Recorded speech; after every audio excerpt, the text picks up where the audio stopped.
അസ്സലാമു അലൈക്കും പ്രിയപ്പെട്ട സാധനങ്ങളെ, മുഖവുരൊന്നുമില്ലാതെ കാര്യം പറഞ്ഞ് ഞാൻ നമ്മുടെ സമസ്തയുടെ അഭിവന്ദരായ നേതാക്കളോട് ചില കാര്യങ്ങൾ ഓർമ്മിപ്പിക്കാൻ വേണ്ടിയിട്ടാണ് ഇങ്ങനെ വീഡിയോ ചെയ്യുന്നത്. അപ്പോൾ കുറച്ച് കാലങ്ങളായിട്ട് നമ്മുടെ പ്രിയപ്പെട്ട മിസ്റ്റർ മുക്കം ഉമറാണല്ലോ താരം. ഇനി ഞാൻ മിസ്റ്റർ മുക്കം ഉമർ എന്ന് വിളിച്ചിട്ട് പറഞ്ഞു അദ്ദേഹത്തോട് മോശമായി അദ്ദേഹത്തോട് പെരുമാറി എന്നൊന്നും പറഞ്ഞ് കമൻ്റ് ഒന്നും ഇടാൻ നിൽക്കണ്ട. ഞാനൊരു ബ്രിട്ടീഷ് അമേരിക്കൻ സിസ്റ്റം ഫോളോ ചെയ്യുന്ന ആളാണ്. അവിടെ ഈ ഇക്ക കാക്ക ചേട്ടൻ ചേച്ചിയൊന്നുമില്ല. അവിടെയൊക്കെ ഒരു മിസ്റ്റർ കെയർ സ്റ്റാർമർ അല്ലെങ്കിൽ മിസ്റ്റർ ഡൊണാൾഡ് ട്രംപ് എന്നൊക്കെയാണ് അവിടെ ഏത് സാധാരണക്കാരും അവരുടെ പ്രൈം മിനിസ്റ്ററെയും അല്ലെങ്കിൽ അവിടുത്തെ പ്രസിഡൻറ്റിനെയൊക്കെ വിളിക്കുന്നത്. അപ്പോൾ അതുകൊണ്ടാണ് ഞാൻ മിസ്റ്റർ മുക്കം ഉമ്മർ എന്ന് പറഞ്ഞത്. അദ്ദേഹത്തെ കൂടുതൽ ബഹുമാനിച്ചുകൊണ്ടാണ് ഞാൻ അങ്ങനെ പറഞ്ഞത്. അപ്പോൾ എന്തായാലും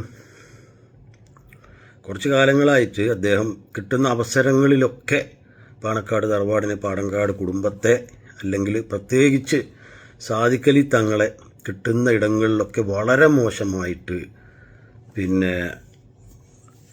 അദ്ദേഹത്തെ അപമാനിക്കുന്ന രീതിയിലുള്ള പ്രസ്താവനകൾ അദ്ദേഹം തുടരെ നടത്തിക്കൊണ്ടിരിക്കുകയാണ്. അതിൻ്റെ സമസ്തയുടെ നേതൃത്വത്തിൽ നിന്ന് വളരെ കുറ്റകരമായ മൗനവും അവലംബിക്കുന്നുണ്ട്. അപ്പോൾ എനിക്ക് പറയാനുള്ളത്, ഞാനിവിടെ മുസ്ലിം ലീഗിൻ്റെ പാണക്കാട് തങ്ങന്മാരുടെ വക്കാലത്തെടുത്ത് വന്ന ഒരാളല്ല. മുസ്ലിം ലീഗുകാരനാണ്, അതിൽ സംശയമൊന്നുമില്ല. അവർക്ക് വക്കാലത്ത് വേണം, വക്കാലത്ത് എടുക്കുകയും ചെയ്യും. പക്ഷേ ഈ വിഷയത്തിൽ ഞാൻ അതിനു വേണ്ടി വന്നതല്ല.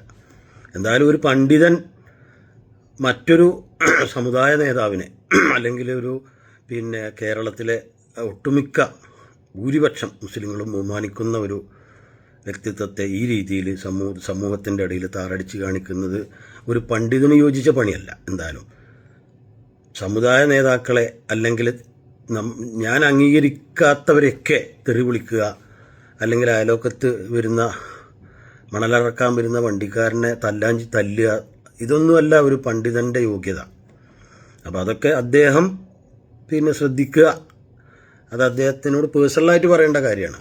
കാരണം വരും തലമുറങ്ങളെയൊക്കെ കണ്ടിട്ടാണ് പഠിക്കേണ്ടത്. അപ്പോൾ അതൊക്കെ നിങ്ങൾ ശ്രദ്ധിക്കുക. ഇനി ശ്രദ്ധിച്ചിട്ടില്ലെങ്കിലും വിഷയമൊന്നുമില്ല. എനിക്ക് പറയാനുള്ളത്, അദ്ദേഹം അല്ലെങ്കിൽ അദ്ദേഹത്തെ പോലെയുള്ള ചില വളരെ കുറഞ്ഞ സമസ്തയിലെ മുഷാവറ അംഗങ്ങളായിട്ടുള്ളവരോ അല്ലെങ്കിൽ സമസ്തയുടെ സംസ്ഥാന ഘടകത്തിൽപ്പെട്ട ആളുകളൊക്കെ കുറച്ച് കാലങ്ങളായിട്ട് ഈ കുറ്റകരമായ മൗനം അവലംബിക്കുകയും ഇൻഡയറക്റ്റായിട്ട് ഇത്തരക്കാരെ സപ്പോർട്ട് ചെയ്യുകയും ഒക്കെ ചെയ്യുമ്പോൾ നിങ്ങൾക്കൊക്കെ ഓർമ്മ ഉണ്ടാവും. എനിക്ക് പറയാനുള്ളതാണ്. ഞാൻ ആ കാര്യം പറയാനാണ് വന്നിരിക്കുന്നത്. നിങ്ങൾക്കൊക്കെ ഓർമ്മ ഉണ്ടാവും 89 വിഷയങ്ങളൊക്കെ. 89 തുടങ്ങിയിട്ട് ഏകദേശം 10-35 അല്ലെങ്കിൽ ഏറ്റവും ചുരുങ്ങിയതൊരു 10-30 കൊല്ലെങ്കിലും എടുത്തിട്ടുണ്ട്. ആ 89 വിഭജനം കൊണ്ടുണ്ടായ പ്രശ്നങ്ങൾ നമ്മുടെ സാധാരണക്കാർക്കിടയിൽ നിന്നും അല്ലെങ്കിൽ നമ്മുടെ മഹല്ലത്തുകളിൽ നിന്നും ഒക്കെ അതൊന്ന് ഒതുങ്ങി കിട്ടാൻ 25-30 കൊല്ലെങ്കിലും എടുത്തിട്ടുണ്ട്. അപ്പോൾ അതങ്ങനെ അവസാനിച്ച് നിൽക്കുമ്പോഴാണ് ഈ മിസ്റ്റർ മുക്കം ഉമ്മറിനോടും അതുപോലെ സമസ്തയുടെ അനിഷേധ്യനായ അധ്യക്ഷൻ ജിഫ്രി മുത്തുക്കോയ തങ്ങളെ പോലുള്ള മഹാന്മാരോടൊക്കെ പറയാനുള്ളത്, നിങ്ങൾക്കൊക്കെ 60-70 വയസ്സായി, നല്ല രീതിയിൽ ജീവിച്ചു, എല്ലാ സുഖസൗകര്യങ്ങളും മതത്തിൻ്റെയും അല്ലെങ്കിൽ ഈ ഒരു സംഘടനയുടെയും പ്രസ്ഥാനത്തിൻ്റെയൊക്കെ പേരിൽ നിങ്ങളൊക്കെ നേടി, എല്ലാ സൗകര്യത്തോടെ ജീവിച്ചിട്ടുണ്ട്. നിങ്ങളെ പിന്നിൽ വളരെ സാധാരണക്കാരായ ഈ ഇപ്പോഴും 6000-7000 പണിയെടുക്കുന്ന മദ്രസ അധ്യാപകരെ പോലുള്ള സാധാരണ സമസ്തയുടെ പ്രവർത്തകരാണ് നിങ്ങളുടെ പിന്നിലും അല്ലെങ്കിൽ നിങ്ങളുടെയൊക്കെ ശക്തി. നമ്മളൊക്കെ അതിലുണ്ട്, അതിലൊന്നും സംശയമില്ല. പക്ഷേ ഇനി നിങ്ങളൊക്കെ ഉണ്ടാവും. ലീഗിൻ്റെ പ്രശ്നമല്ല കേട്ടോ. ലീഗിന് ഇപ്പോൾ എൻ്റെ ഈ ഒരു 40-45 വയസ്സിനൊക്കെയായി. ഈ 45 വയസ്സിൻ്റെ ഇടയിൽ ഞാൻ മുസ്ലിം ലീഗും സമസ്തയും ഇത്ര അധികം ഒരു അകൽച്ച ഉണ്ടായ ഒരു കാലഘട്ടം ഇപ്പം കഴിഞ്ഞ കുറച്ച് കാലത്താണ് ഉണ്ടായിട്ടുള്ളത്. ആ കാലഘട്ടത്തിൽ നടന്ന തെരഞ്ഞെടുപ്പിലാണ് മുസ്ലിം ലീഗ് ഏറ്റവും ശക്തമായ രീതിയിൽ തെരഞ്ഞെടുപ്പ് രാഷ്ട്രീയത്തിൽ വിജയിച്ചിട്ടുള്ളതും. അതുകൊണ്ട് ലീഗിന് ഈ ഒരു വിഷയങ്ങളൊന്നും ബാധിക്കണില്ല എന്നുള്ളതാണ്. അല്ലെങ്കിൽ സമസ്തയുടെ വോട്ടില്ലെങ്കിലും ലീഗ് ജയിക്കുന്നൊന്നുമല്ല അതിൻ്റെ അർത്ഥം. സമസ്തക്കാർ തന്നെയാണ് ലീഗിന് വോട്ട് ചെയ്യണത് ഇപ്പോഴും.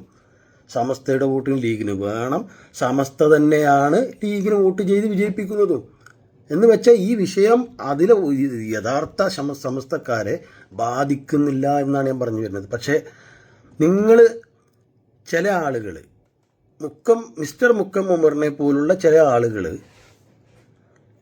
ഒരു ഉദ്ദേശം വെച്ചുകൊണ്ടാണ് മുന്നോട്ട് പോകുന്നത്. അതിൽ പ്രത്യേകിച്ച് കമ്മ്യൂണിസ്റ്റുകളെ സന്തോഷിപ്പിക്കുക എന്നുള്ളതാണ് പ്രധാന ഉദ്ദേശം.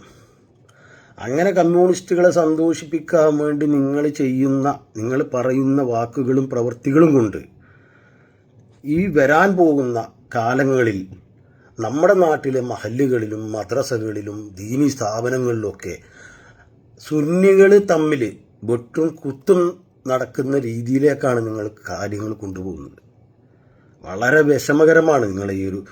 നിങ്ങൾക്ക് വേണ്ടി ചില പ്രസ്താവനകളുടെ പേരിൽ ചില പ്രസ്താവനകൾ വെക്കുമ്പോൾ പ്ലാൻ ചെയ്ത് തക്ബീർ മുഴക്കാനൊക്കെ 3-4 ആളുകളുണ്ടാവും, അല്ലെങ്കിൽ 50-100 ആളുകളൊക്കെ ഉണ്ടാവും.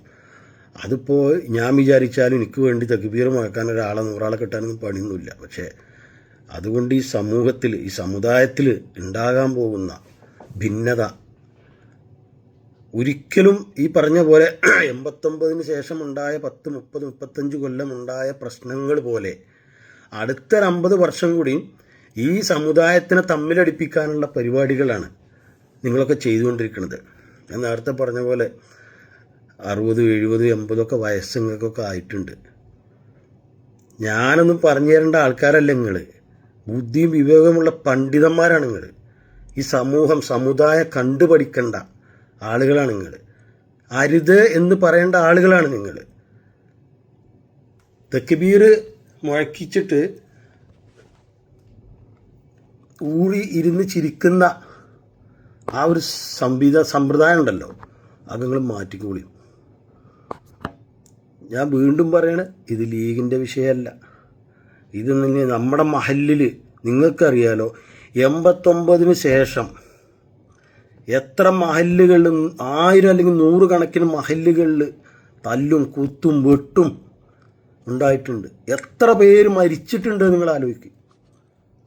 ഈ മഹല്ലിലെ ഈ 89-ന് ശേഷമുണ്ടായ പ്രശ്നം കാരണം, ആ വിഭജനം കാരണം എത്ര 5 വക്ത് പള്ളി പോയി നിസ്കരിച്ചതിൻ്റെ പേരിൽ പരസ്പരം വെട്ടിക്കൊന്ന് തീർത്ത പ്രശ്നങ്ങൾ എത്ര ഉണ്ട് നിങ്ങൾ ആലോചിച്ചാൽ മതി. ഇതിനെക്കാട്ടിലും ആ കാര്യങ്ങളൊക്കെ നിങ്ങൾക്കറിയാം. അപ്പം ഇനിയിപ്പോൾ ഈ ഒരു മിസ്റ്റർ മുക്കം ഉമ്മറോ അല്ലെങ്കിൽ അദ്ദേഹത്തിൻ്റെ റാൻമൂളികളായ ചില ആളുകളോ ഇനി ആരൊക്കെയാണ് അവർക്ക് സപ്പോർട്ട് കൊടുക്കുന്നവരോ അവരോടൊക്കെയാണ് എനിക്ക് പറയാനുള്ളത്.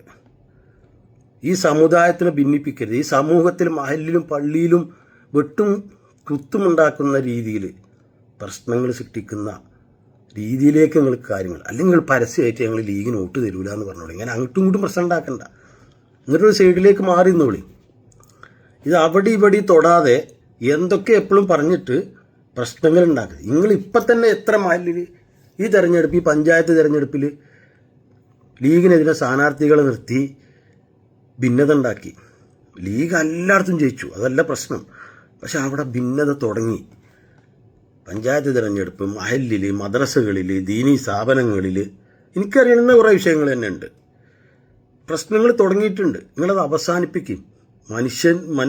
നമ്മളെ വരുന്ന തലമുറയിൽ ദീന് വളർത്താൻ നോക്കി, ദീന് കുട്ടികളെ പഠിപ്പിക്കാൻ നോക്കി. നിങ്ങൾ ഈ രൂപത്തിൽ അദബില്ലാതെ മുഷാവറ എന്ന് പറഞ്ഞിട്ട് ആൾ കൂടി ഇരുന്നിട്ട് അദബുകേട് പ്രവർത്തിക്കരുത് നിങ്ങൾ. അതാ എനിക്ക് പറയാനുള്ളത്. കാരണം ഇതെവിടെ എത്തുന്നില്ല നിങ്ങൾക്കൊക്കെ അറിയാം. പക്ഷേ നിങ്ങളുടെ സ്വാർത്ഥ താല്പര്യങ്ങൾ, നിങ്ങളുടെ അധികാര രാഷ്ട്രീയ താല്പര്യങ്ങൾ, ഭൗതിക സുഖങ്ങൾ, ഇതിനു വേണ്ടിയിട്ടാണ് ഈ ചില ആളുകൾ. ഞാൻ എല്ലാവരും അല്ല പറയുന്നത്, ഒരിക്കലും അങ്ങനെ വിചാരിക്കണ്ട. ഞാനും ഒരു സുന്നി സമസ്ത അനുയായിയാണ്, അല്ലെങ്കിൽ അതിനെ സപ്പോർട്ട് ചെയ്യുന്ന ആളാണ്. പക്ഷേ അതിനെതിരെ പറയുമ്പോൾ എന്നെ ജമാഅത്ത്, മുജാഹിദ് ഇതൊക്കെ ആക്കുന്നവരുണ്ടാവും. എനിക്കത് വിഷയമല്ല. പക്ഷേ പ്രശ്നം ഉണ്ടാക്കരുത്. നിങ്ങൾ അടങ്ങി ഒതുങ്ങി. നിങ്ങൾ മറ്റുള്ളവർക്ക് അദബ് പഠിപ്പിക്കുന്ന ആൾക്കാരാണ്. സ്വയം ആ അദബ് എന്താണെന്നുള്ളത് നിങ്ങൾ സ്വയം ഒന്ന് വിലയിരുത്തിയിട്ട് ആ രൂപത്തിൽ മുന്നോട്ട് പോകാൻ ശ്രമിക്കണമെന്ന് പണ്ഡിതന്മാരായ നിങ്ങളോട് വളരെ സ്നേഹത്തോടെ വിനയത്തോടെ ഞാൻ അപേക്ഷിക്കുകയാണ്. അസ്സലാമു അലൈക്കും.